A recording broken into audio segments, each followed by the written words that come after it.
আসসালামু আলাইকুম রহমতুল্লাহি ও বারাকাতুহু। প্রিয় দিনী ভাই ও বোনেরা, স্বাগত জানাচ্ছি আমাদের আরও একটি নতুন ভিডিওতে।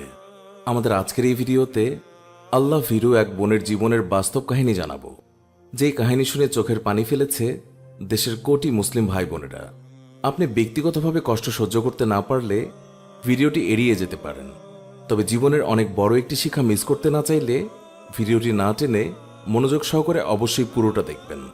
আর যে কথা না বললেই নয়, আপনি আমাদের চ্যানেলে আজই প্রথম ভিজিট করে থাকলে অবশ্যই আমাদের চ্যানেলটি সাবস্ক্রাইব করে পাশে থাকা বেল আইকনটি প্রেস করুন। চলুন আর কথা না বাড়িয়ে চলে যাচ্ছি মূল ভিডিওতে। সম্প্রতি বাস্তব জীবনের এই কাহিনী এক বোন নিজের ভাষাতেই শেয়ার করেছেন। কোনো রকম পরিবর্তন না এনে তার ভাষাতেই চলুন জেনে নেই সেই মূল ঘটনা। বোনটি বলেন, আমি নুজাইরা, আজ আমার বিয়ে পুরোপুরি ঠিক করার পর আব্বু আমার মতামত শুনতে চেয়েছিল একবার। বড্ড হাসি পাচ্ছিল। আমার হ্যাঁ না জবাব উনি তখনই শুনতে চেয়েছেন যখন না বলার দরজা প্রায় বন্ধ। বাবার কথার কোনো উত্তর দেয়নি। নীরবতাকে সম্মতির বহিঃপ্রকাশ মনে করে বাবা চলে গেছে। কাঁদো কাঁদো কণ্ঠে মাকে বলেছিলাম, মা, লোকটার যে দাড়ি ছিল না, টাকনোর ওপর প্যান্টও নেই, দিন সম্পর্কে কি তার পরিপূর্ণ ধারণা আছে? আমাকে কি পরিপূর্ণ পর্দা করতে দেবে? মায়ের জবাবটা এমন ছিল, ছেলেটা 5 ওয়াক্ত নামাজ পড়ে, 10 গ্রামে ছেলেটার ভালো নাম, একটা ভালো চাকরিও করে, আর তোর পর্দা সে তো তোর কাছে, ও তোকে বাধা দেবে কোন কারণে? আমি বরাবরের মতো আজও বাবা মায়ের একটু বেশি বাধ্য সন্তান। সে কারণেই বিয়ের আয়োজন নির্বিঘ্নে এগিয়ে চলল। এই পরিসরে আমি আমার সম্পর্কে একটু বলে নিই। খুবই ইসলামিক নয়, সামাজিক একটা পরিবারে আমার জন্ম। এখানে কেউ দিন মেনে চললে সবাই খুশি হয়, কিন্তু না মানলে খুব একটা রাগ করে না। সেই সুবাদে আমার পর্দা করতে এখানে কোনো সমস্যাই হয়নি। গত 2 বছর আগে পর্দা সম্বন্ধে কিংবা ইসলাম সম্বন্ধে তেমন কিছুই জানতাম না, কিন্তু আমার এক দিনদার বান্ধবীর কাছে এইসব সম্বন্ধে অনেকটাই জেনেছি। খুবই ভালো লেগেছে আল্লাহ তাআলার দেয়া প্রত্যেকটি বিধিনিষেধকে। সে কারণেই নিজের জীবনে সেইগুলো বাস্তবায়ন করার আপ্রাণ চেষ্টা করেছি গত 2টি বছর ধরে। অনাবিল শান্তি আছে আল্লাহকে হুকুমদাতা মেনে নিতে পারায়। এটা খুবই বুঝেছি এই গত 2 বছরে। আমি এখন শ্বশুর বাড়িতে, সবাই বেশ ভালোই। এই বাসাটা একেবারে গ্রামে, বিশাল আঙিনা। চাকরির সুবাদে শহরে যাওয়ার কথা উঠলেও বৃদ্ধ শ্বশুর শাশুড়িকে রেখে যাওয়াটা আমার একদমই ভালো লাগছিল না। সে কারণে এখানে থাকা। বাসার সদর দরজাটা সব সময় খোলা থাকে। কে কখন বাসায় ঢোকে সে কথা বলাই যায় না। পরিবেশটা খুবই অস্বস্তিকর লাগে আমার কাছে। আমার দেবর কিংবা ভাসুরের সামনে গেলে ওড়নার এক পাশটায় আমার মুখটা ঢেকে দেই, কিন্তু ওদেরকে দেখেই বুঝতাম যে এই বিষয়টা ওদের তেমন ভালো লাগতো না।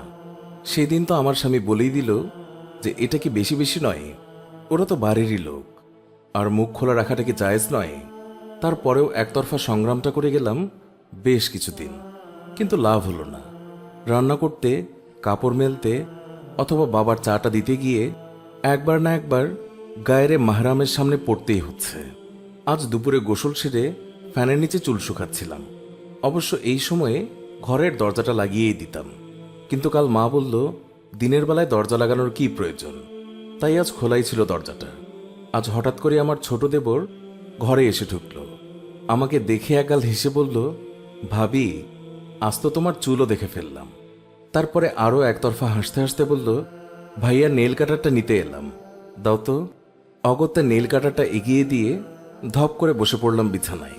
কান্না এলো, খুব করে কান্না এলো, কিন্তু কাঁদারও বেশি সময় নেই যে। মা ডাকছে, বাবাকে ভাত দিতে হবে। এভাবেই চলছে দিনগুলো। হঠাৎ একদিন আমার দেবরের এক বন্ধু বাসায় এলো। বাড়ির আঙ্গিনায় কাজ করছিলাম, বুঝতে পারিনি যে পেছন থেকে কখন এসে পড়েছে। হঠাৎ আমার সামনে এসে দাঁড়ালো। ওড়না দিয়ে মুখটা ঢেকে ফেললাম, তবে দেরি হয়ে গেছে। ছেলেটা আমার চেহারা ভালো করেই দেখে ফেলেছে, আর কমেন্ট করতেও ভোলেনি। বাহ, ভাবির চেহারাটা তো বেশ মিষ্টি। আমি তখন একেবারে বাকরুদ্ধ হয়ে গিয়েছি। পর্দা করার পর থেকে কেউ আমাকে সুন্দর, কিউট, মিষ্টি বলার সুযোগটাও কোনোদিন পায়নি। ইস, আমি বুঝি অভ্যস্ত হয়ে যাচ্ছি। কই, বুক ফেটে কান্নাটা তো আর আসছে না। তবে আজ সারাদিন ছেলেটার মিষ্টি কথাটা বুকের মধ্যে হাতুড়ির মতো আঘাত করছে অবিরাম। কোনো কাজেই শান্তি পাচ্ছি না। আমার বিয়ের 2 বছর হলো। আমি আজ নার্সিং হোমে। কাল সিজার করে আমার এক ছেলে হয়েছে। আমি এখন পুরাই শয্যাশায়ী, একদমই নড়তে পারছি না। আমার স্বামী আমার দেখাশোনা করছে। আজকে আমার ননদ এবং ননদের স্বামী এসেছে হসপিটালে আমাকে দেখতে। আমার গায়ে একটা চাদর জড়িয়ে দেয়া আছে। নড়তে না পারলেও বুঝতে পারছি আমার পা দুটো টাকনো পর্যন্ত বেরিয়ে আছে। আমার ননদের স্বামী আমার পায়ের দিকের সোফায় গিয়ে বসল। আমি যখন তার দিকে তাকালাম তখন দেখি তার চোখ দুটো আমার পায়ের দিকেই নিবন্ধ। এখন তো আমার একেবারেই শক্তি নেই আমার পা দুটো ঢেকে দেয়ার, আর ওকে বলার মতো ইচ্ছেও নেই এখন। এটা তার কাছে নিছক ছেলে মানুষই মনে হবে। অতীত স্মৃতিগুলো কেন জানি খুব মনে পড়ছে। যখন থেকে শুনেছি এই পা দুটো ঢাকাও ফরজ, তখন থেকে কতটা বিড়ম্বনার মধ্যেও পা দুটোকে ঢেকে রেখেছি। মোজা না পরে কখনোই বাড়ি থেকে বের হয়নি। আজ যে পারলাম না। আজ আমার সিজারের 5 দিন হলো, এখনো একা একা হাঁটতে পারছি না। উনি আমার বাহুটা ধরে আমাকে বাথরুমে নিয়ে যায়। আজও তাই হচ্ছিল, কিন্তু হঠাৎ করেই তার মোবাইল বেজে উঠল। তাই উনি আমার দেবরকে আমাকে ধরতে ইশারা করে দ্রুত বেলকনিতে চলে গেল। এবার আমার দেবর আলতো করে ধরল আমার বাহুটা। ইস, আজকে যদি সুস্থ থাকতাম দৌড়ে পালিয়ে নিজেকে বাঁচাতাম, কিন্তু সেই শক্তি যে নেই আমার শরীরে। হঠাৎ করেই মনে হলো, ইয়া আল্লাহ, নন মাহরামের হাতের স্পর্শ পাওয়ার আগেই যদি ওই অপারেশন টেবিলেই চলে যেতাম তোমার কাছে, ভালো হতো নাকি? না হতো না হয়তো বা, তাই বেঁচে আছি আলহামদুলিল্লাহ। আমি এখন বৃদ্ধা, প্রায় 25 বছর কেটে গেল বিয়ের। আমার ছেলের বয়স আজ 23 বছর। আমার আরও একটা মেয়ে রয়েছে, ওর বয়স 20। আজ খাবার টেবিলে ছেলের দিকে তাকিয়ে বললাম, বাবা, দাড়িটা আর কাটিস না, রেখে দে। একটা হাসি দিয়ে ছেলে আমাকে বলল, বাবার আগেই আমি দাড়ি রাখবো? তার এই কথাটার জুৎসই একটা জবাব আমার কাছে ছিল, কিন্তু না, বলা যাবে না। আমার উনিও তো এখনো দাড়ি রাখেননি। কারণ একটাই, ছেলেকে বলতে গিয়ে যদি ছেলের বাপ কষ্ট পেয়ে যায়। বেলকনিতে দাঁড়িয়ে ওই বিশাল আকাশটাকে দেখছি। আজ 25 বছর পর তোমার কথাগুলো খুবই মনে পড়ছে মা। তুমিই না বলেছিলে সব ঠিক হয়ে যাবে? কই মা, কিছুই তো ঠিক হলো না। উল্টো তোমার মেয়েটাই এখন জীবন্ত লাশ। যৌবন বয়সটাতেও ঠিকঠাক পর্দা করতে পারেনি তোমার মেয়েটা। তবে জানো মা, একটা জিনিস ঠিকই ছিল, তোমার মেয়েকে কোনোদিন অভাবের ছিটেফোঁটাও দেখতে হয়নি। তোমার জামাই তো আজও 5 ওয়াক্ত নামাজ পড়ে, কিন্তু তারপরেও বুকের ভিতরে এক বিশাল শূন্যতা। আমি তো শুধুই কোনো নামাজিকে বিয়ে করতে চাইনি মা, আমি একজন সাহাবাকে বিয়ে করতে চেয়েছি যে নিজের জীবনের চেয়েও ভালোবাসবে আল্লাহ এবং তার রাসূলকে। জানো মা, আজও আমার মনে হয় যদি চলে যেতে পারতাম 25 বছর আগের এই দিনগুলোতে, ছোট্ট নুজাইরার বোরখা নিকাবগুলো যদি আবার ফিরে পেতাম।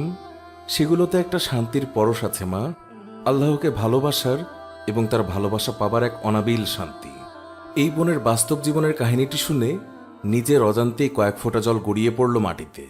নিজেকে ইসলাম এবং দিনের ছায়াতলে রাখার জন্য কতই না যুদ্ধ করেছেন তিনি তার পুরো জীবন জুড়ে। আধুনিক এই যুগে এসেও এমন বোনের বাস্তব গল্প শোনা সত্যি ভাগ্যের ব্যাপারই বটে। আবার এটাও দুর্ভাগ্য যে এই যুগে নামাজ পড়লেও আমাদের ভাইয়েরা স্ত্রীর পর্দার বিষয়টা ভালো চোখে দেখেন না। দেবরকে ভাবির জন্য নিরাপদই মনে করেন, যা মোটেও ঠিক নয়।